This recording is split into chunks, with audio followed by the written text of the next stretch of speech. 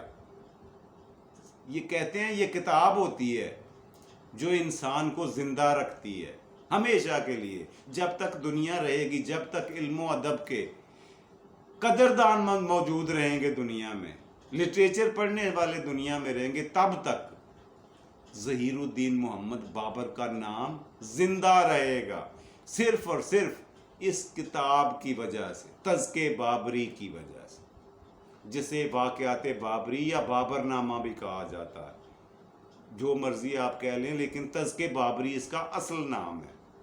جی تو آج کے پروگرام کا میرا خیال ہے پہلا سیگمنٹ یہیں پہ کلوز کرتے ہیں، کیا خیال؟ پروگرام کا دوسرا مزیدار اور بہترین سیگمنٹ آج کا لفظ۔ جی آج کا لفظ جو میں آپ سے بیان کرنے جا رہا ہوں،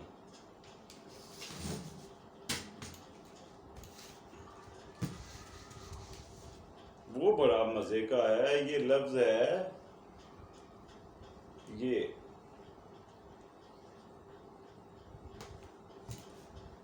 جی کیا لکھا ہے میں نے؟ قربانی، قربانی لفظ لکھا ہے میں نے۔ جی قربانی کا کیا مطلب ہوتا ہے؟ قربانی کا مطلب ہوتا ہے جو ہم عید الاضحیٰ پہ جانور ذبح کرتے ہیں، گائے ہے، بکرا ہے، یا چھترا ہے، جو بھی ہے، وہ اس کو قربانی کہا جاتا ہے۔ ایسا ہی ہے نا؟ اب دیکھتے ہیں قربانی بنا کیسے یہ لفظ۔ یہ قربانی، یہ جو لفظ ہے یہ فارسی کا ہے، فارسی زبان کا، جبکہ یہ نکلا ہے اس کی ماں جو ہے، اس لفظ کی ماں جہاں سے اس نے جنم لیا وہ لفظ ہے عربی کا، عربی کا لفظ ہے قرب۔ یہ نوٹ فرمائیں، عربی کا یہ لفظ ہے قرب،